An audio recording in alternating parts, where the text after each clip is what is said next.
бахтовар деҳқонбоев дар даъвати тирамоҳӣ ба хизмати ҳарбӣ меравад. ӯ пас аз хатми мактаб тасмим гирифт ки қарзи хешро дар назди модар ватан адо кунад. салом рафиқон. салом рафиқ каптан. ӯ зодаи ҷамоати ёваи ноҳияи бобоҷон ғафуров аст. ҳоло дар мактаби муттаҳидаи техникии ташкилоти ҷамъиятии мададгори мудофиаи шаҳри Хуҷанд таҳсил карда соҳиби шаҳодатномаи ронандагӣ мешавад. ما هر روز در این مکتب مؤسسه عمده تحصیل خود را ادامه داده ایستادیم. هر روز درس ها میشد.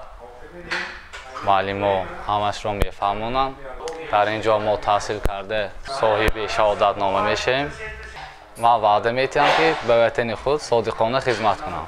дар мактаби муттаҳидаи техникии ташкилоти ҷамъиятии мададгори мудофиаи шаҳри Хуҷанд барои қабули даъватшавандагоне ки бо хоҳиши худ ба сафи қувваҳои мусаллаҳаи кишвар сафарбар мешаванд, курси омодагӣ барои гирифтани шаҳодатномаи ронандагӣ ташкил карда шудааст. То соҳиб шудан ба шаҳодатномаи ронандагӣ, бахтовар ва дигар ҳамсолонаш қоидаи ҳаракат дар роҳ, сохт ва истифода барои воситаи нақлиёт, омодагии дифои ҳарбӣ, омодагии сафорӣ, омодагии ҷисмонӣ, дарсҳои лабораторияи амалӣ ва ғайраро аз худ мекунад. яъне шаҳрвандоне ки бо خوشی خود خدمت حربی را ادا کردنیند، بعد آموزش کورس های رانندگی رایگان صاحب شهادتنامه رانندگی گروه B و S میشوند. همشون آموزگی 80 نفر رانندگان 25 نفر اواخرجان در اینجا حضور دارند. تحصیل رفته ایستاده است. آنها باید در همین از 20 سپتامبر تا 29 سپتامبر درس ها را ختم نموده و قواهای شهادتنامه رانندگی را گرفته به قواهای مسلح جمهوری تاجیکستان روانه کرده شوند. 3 ماه رانندگان درجه S و 1.5 ماه رانندگان درجه B تحصیل می‌نمایند. حالا در مکتب متحده تکنیکی تشکیلات جمعیتی مددگار مدافع شهر خوجند 105 نفر خواهشمندان تحصیل نموده ایستادند. پس از ختم 80 نفرشان صاحب شهادتنامه رانندگی درجه S و 25 نفر علاقه‌چی گردیده به صف ارتش می‌پیوندند. درس در مکتب مذکور از ساعت 8 تا 15 ادامه یافته. برای گرفتن شهادتنامه رانندگی اختیاریان 70 شبانه روز درس می‌خوانند. طرز تحصیلی این رانندگان یعنی هم S هم B همش رایگان می‌باشد. ضمن نشست مطبوعاتی جنبست نیمساله ریاست معارف ولایت سوخت اطلاع داده شد که در دعوت بهرانه امساله قریب 40 نفر آموزگاران به صف ارتش ملی جلب گردیدند. بنا به معلومات ریاست معارف ولایت، آنها با خواهش خود به خدمت حربی سفربر شدند. همین سال قریب 40 نفر آموزگاران ما همچون شخصانی که خواهش خودشان که وطن دوست هستند نمونه عبرت برای شاگردان به خدمت صف قواهای مسلح جلب کرده شدند و به جای مهاجرت آموزگاران درس دادند و روحیه ما باید همین طور باشد که خدمت باید تکمیل بشود. همچنین دانشجویان فعال دانشکده اقتصاد و سودای دانشگاه دولتی تجارت تاجیکستان نیز امسال در دعوت بهرانه فعال بودند. حمید هاشمزاده دیرکتور دانشکده گفت که در دعوت قبلی 100 نفر جوانان دانشکده با خواهش خود به صف ارتش مملکت سفربر شدند. اکثریت ختم کننده و برخی تحصیل را به اتمام نرسانیده بودند.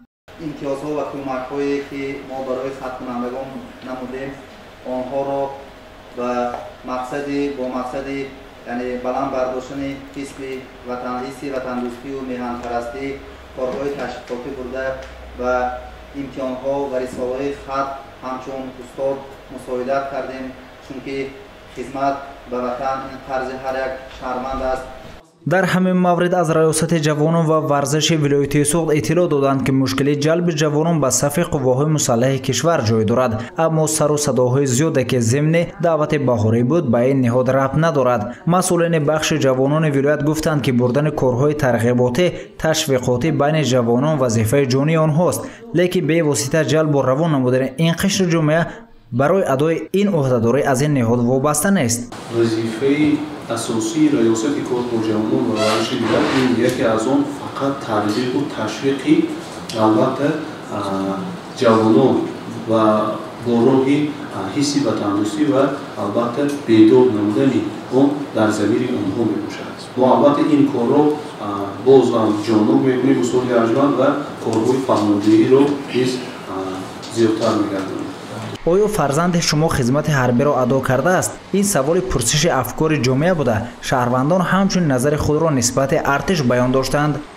وقتی نبری 4 کورس تمام کردیم خودم بوده نویسنده 35 نالک به خدمت کرده است 4 ماه شد حاضر با یکی دیگرش تمام میکند البته اینا ما میپسونم همین ما فرزندوی همین تاجیکستان التماس میکنم که همه حربی خدمت به جا بیارن خدمت وطن مادر به جا بیارن رکنت نازم مرد اون خدمت میکنم چه خدمت نمید؟ نویدی ما سپیشال عمده آرشی عمده خدمت که براکی این قاضی وطن گفته من خدای شکر من صاف شد کلین کردیم بنزدیکی همین دیش شکر میکنیم که من دولتان تیج آرام سنه 3 سپتامبر سال روان فرمان پرزیدنت جمهوری تاجیکستان اساسگذار صلح و وحدت ملی پیشوای ملت پرزیدنت کشور محترم امامعلی رحمون درباره با احتیاط رخصت کردن خدمتچیان حربی که طبق دعوت خدمت حربی را به انجام برسانند و دعوت شهروندان سال تولدشان 1995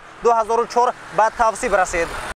طبق فرمان خدمتچیان حربی که مهلت مقرر گردیده خدمت حربی را ادا نمودند ماه‌های اکتبر نوامبر سال 2022 از صف قواهای مسلح جمهوری تاجیکستان به احتیاط رخصت کرده شوند. ماه‌های اکتبر نوامبر سال 2022 شهروندان جنس مرد تا روز دعوت به سن 18 رسیده اینچنین شهروندان سن کلانتر جمهوری تاجیکستان که حقوق به تأخیر انداختن مهلت دعوت یا آزاد بودن از دعوت به خدمت حربی را ندارند برای خدمت به صف قواهای مسلح جمهوری تاجیکستان دعوت کرده شوند. بختاور دهقانبایف باشد بعد چند روز به شمار کرسی کوتاه مدت رانندگی را به آخر رسانیده صاحب شهادتنامه رانندگی می شود. سپس به کدام گوشه که وطن سفر برکند قرض جوانمردی خویش را ادا خواهد کرد. گزارش سید مختار سیدانور، نعیم جان ایوب برای برنامه اطلاعاتی خبر.